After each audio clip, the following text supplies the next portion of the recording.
नमस्कार, आप देख रहे हैं डीए न्यूज का खास कार्यक्रम चर्चा है और हाजिर है चर्चा लेके शकील साजिद।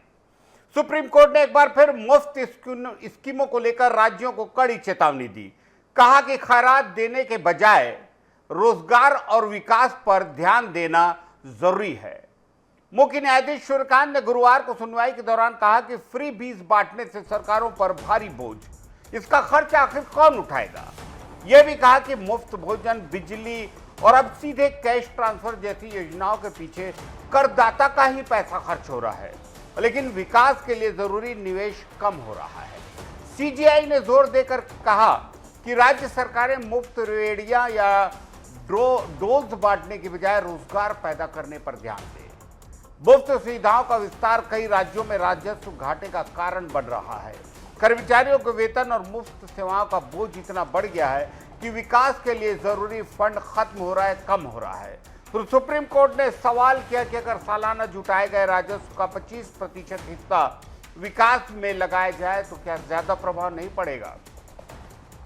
ये टिप्पणी तमिलनाडु विद्युत वितरण निगम बनाम भारत सरकार केस की सुनवाई के दौरान आई।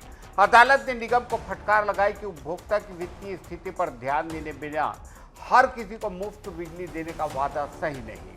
सुप्रीम कोर्ट ने मुफ्त की सेवा के कल्चर की आलोचना की, कहा कि यह आर्थिक विकास में बाधा डालता है। सुप्रीम कोर्ट का संदेश साफ, खैरात देने की प्रवृत्ति पर रोक जरूरी और राज्य सरकारों को वित्तीय साझेदारी से काम करना। मुफ्त स्कीमों का मोह इतना बढ़ गया है कि इसके देश के विकास पर असर पड़ रहा है। अदालत ने यह नसीहत दी कि कल्याणकारी योजनाओं को फोकस ऐसा होना चाहिए जिससे रोजगार बढ़े। ये कदम राज्यों के लिए एक चेतावनी भी है कि सामाजिक कल्याण योजनाओं के नाम पर वित्तीय असंतुलन पैदा किया जा रहा है और जितने भी राज्य हैं जहां चुनाव होने हैं या जो चुनाव जहां होने जा रहे हैं, तमाम जगहों पर इस तरह की मुफ्त की स्कीमें बहुत ज़्यादा लागू की जा रही हैं। दिल्ली, बिहार, उत्तर प्रदेश, छत्तीसगढ़, मध्य प्रदेश, तमिलनाडु, कर्नाटक, तमाम जगहों पर।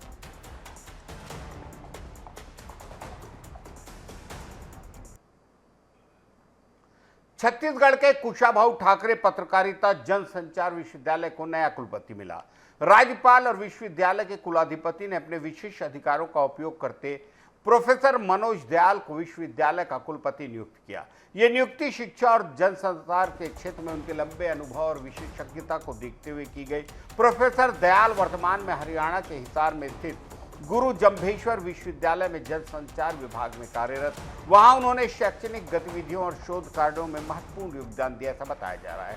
अनुभव और नेतृत्व कौशल को ध्यान में रखते हुए अब उन्हें छत्तीसगढ़ के पत्रकारिता विश्वविद्यालय की जिम्मेदारी सौंपी गई है।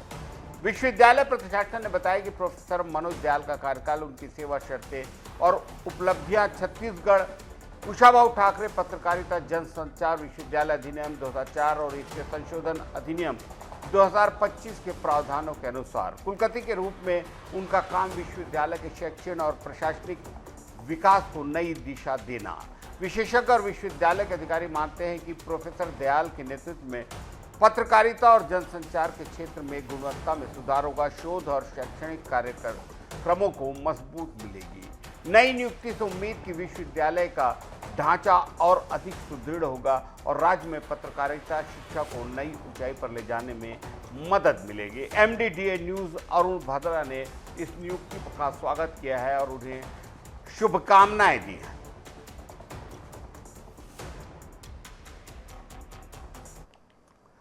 आज से देश में एआई कंटेंट को लेकर बड़े बदलाव लागू। अब अगर कोई फोटो, वीडियो या ऑडियो एआई की मदद से बनाया गया तो उस पर साफ साफ एआई जनरेटेड लिखना बेहद जरूरी और ये बड़ी अच्छी बात हुई। यानी अब सोशल मीडिया पर कुछ भी बनाएंगे तो बताना पड़ेगा ये असली है या मशीन से तैयार किया।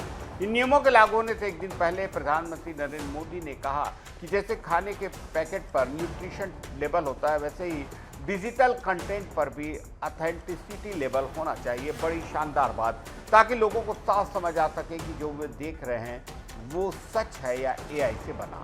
एक और बड़ा बदलाव ये कि अगर सोशल मीडिया पर कोई आपत्तिजनक या फर्जी कंटेंट डाला जाता है तो शिकायत मिलने के सिर्फ 3 घंटे के अंदर उसे हटाना होगा। पहले कंपनियों को 36 घंटे का समय मिलता था, लेकिन अब सख्ती बढ़ा दी गई। एआई से बने वीडियो और फोटो में एक तरह का डिजिटल स्टैम्प और टेक्निकल मार्कर रहेगा। इससे आप उस फाइल का डिजिटल पहचान पत्र समझिए। इससे पता चलेगा कि कंटेंट कब और किस टूल से बनाया गया। कोई लेबल हटाने या छेड़छाड़ करने की कोशिश करेगा तो वह गैर कानूनी माना जाएगा और पोस्ट डिलीट हो सकता है। सरकार का कहना है कि इससे डीप फेक, धोखाधड़ी और गलत जानकारी फैलाने पर रोक लगेगी। मकसद यही कि इंटरनेट को ज्यादा सुरक्षित और उससे बढ़कर भरोसेमंद बनाया जाए। रायपुर के ऊर्जा विभाग ने अपने 2 साल का रिपोर्ट कार्ड पेश करते हुए बताया कि सुबह 5 से 8 बजे और शाम 5 से रात 11 बजे के बीच बिजली की मांग सबसे ज़्यादा। इन घंटों में ज़रूरत ज़्यादा होने से कंपनी को निजी कंपनियों से 8 से 10 रुपये प्रति यूनिट तक महंगी बिजली खरीदनी पड़ रही है। इसी खर्च को कम करने के लिए टाइम ऑफ डे यानी टीओडी सिस्टम लागू करने की तैयारी। ऊर्जा सचिव डॉक्टर रोहित यादव ने बताया कि अगर उपभोक्ता पीक टाइम में बिजली की खपत कम करेंगे तो उन्हें हर महीने के बिल में 2 से 3% तक की छूट दी जाएगी। लोगों से अपील है कि सुबह और शाम के वक्त वॉशिंग मशीन, प्रेस जैसे ज़्यादा बिजली लेने वाले उपकरणों का उपयोग टालें। अब घरों में स्मार्ट मीटर लगाए जा रहे हैं जिससे हर आधे घंटे की खपत की जानकारी मिल रही है। उपभोक्ता मोबाइल ऐप के जरिए भी खपत देख सकते हैं। राजधानी रायपुर और बिलासपुर में बिजली की लाइनें अंडरग्राउंड की जाएंगी। रायपुर में हजारों किलोमीटर की लाइन को जमीन के नीचे ले जाने की योजना है। बिलासपुर में भी नया पारा में प्रदेश का पहला GIS best 33 kV sub station बनाया। 2027-28 तक 2000 मेगावाट क्षमता का बैटरी स्टोरेज सिस्टम लगाने की तैयारी है ताकि दिन में सोलर से बनी बिजली रात में भी इस्तेमाल हो सके। कोरबा में राखड़ बांध पर 32 मेगावाट का सोलर प्रोजेक्ट बैटरी स्टोरेज के साथ लगाया जाएगा और सैकड़ों गांव में ग्रिड के जरिए बिजली पहुंचाएंगे। इसके अलावा राज्य में करीब 2000 मेगावाट की नवीकरणीय ऊर्जा परियोजनाओं के लिए NTPC ग्रीन एनर्जी के साथ मिलकर काम हो रहा है। छत्तीसगढ़ को देश की ऊर्जा राजधानी के रूप में आगे बढ़ाना विष्णुदेव साय सरकार का लक्ष्य। हिंदी सिनेमा के मशहूर अभिनेता, एंकर, सिंगर अन्नू कपूर की मेहनत और प्रतिभा से इंडस्ट्री में अलग पहचान। खास बात यह कि उन्होंने बेहद कम उम्र में बुजुर्ग का किरदार निभाया, दर्शकों और निर्देशकों की ध्यान भी अपनी ओर लिया।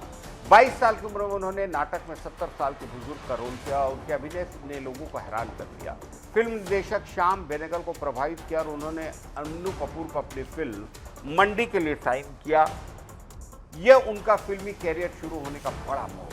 अन्नू कपूर का असली नाम अनिल कपूर है। जन्म 20 फरवरी 1956 को भोपाल में।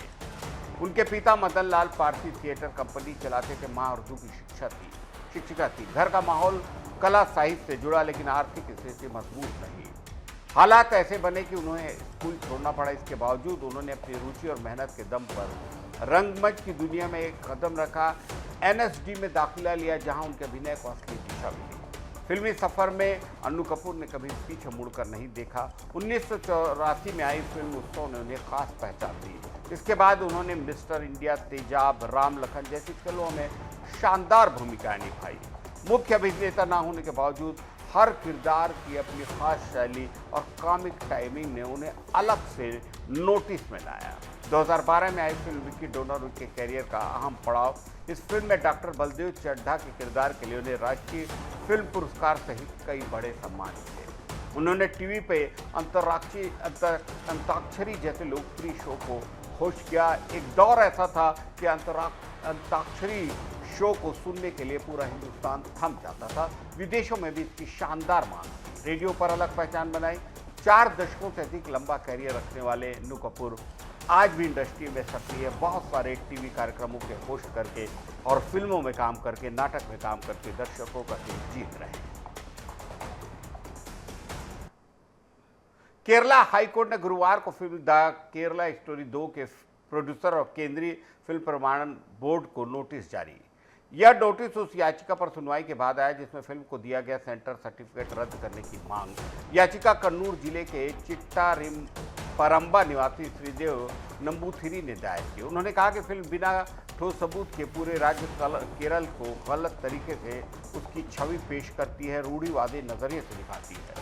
उनका कहना है कि फिल्म का ट्रेलर 3 अलग अलग राज्यों की महिलाओं पर आधारित घटनाएं दिखाता है जिनमें ज्यादातर उत्तर भारत की। इसके बावजूद फिल्म का शीर्षक और कुछ सीन केरल को नेगेटिव रूप में प्रस्तुत करते हैं।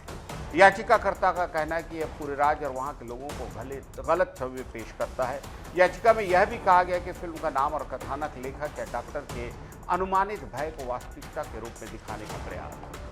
वे अभिव्यक्ति की स्वतंत्रता के खिलाफ नहीं है, लेकिन पूरे केरल को झूठा और नकारात्मक दिखाना उचित नहीं है। हाईकोर्ट ने मामले पर संज्ञान लेते हुए सीबीएफसी को जवाब दाखिल करने का निर्देश दिया है। फिल्म के निर्माता सनशाइन पिक्चर से पक्ष रखने को कहा है। अगली सुनवाई 24 फरवरी को रिलीज होगी। फिल्म का ट्रेलर जारी हुआ जिसमें कथित रूप से प्रेम के नाम पर हिंदू महिलाओं को फंसाए जाने की घटनाएं हैं।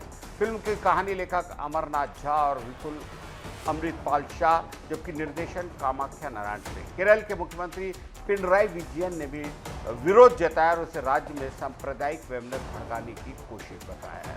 हाल ही में ऐसी एक फिल्म घूसखोर पंडित का भी बहुत जबरदस्त विरोध हुआ था और एक पूरे एक वर्ग, एक समाज को गलत रूप से दिखाने की ऐसी आशंका जताई गई थी। और अभी हम लोगों को फिर ये दिखने में आ रहा है कि यादव जी की प्रेम कहानी के नाम पर भी लोगों ने विरोध किया है, उस समाज ने विरोध किया और बहुत सारे लोग ये मान रहे हैं, बहुत सारे विशेषज्ञ, कि किसी भी रूप में अपनी फिल्म की टीआरपी के लिए, अपनी फिल्म को एक बेजा लोकप्रियता दिखाने के लिए लोग इस तरह की हरकतें कर रहे हैं। आज के लिए चर्चा है में इतना ही। आप सभी को उम्मीद की जाती कि इस पर अपनी प्रतिक्रिया भेजेंगे। शकील साजिद को इजाजत दीजिए। नमस्कार।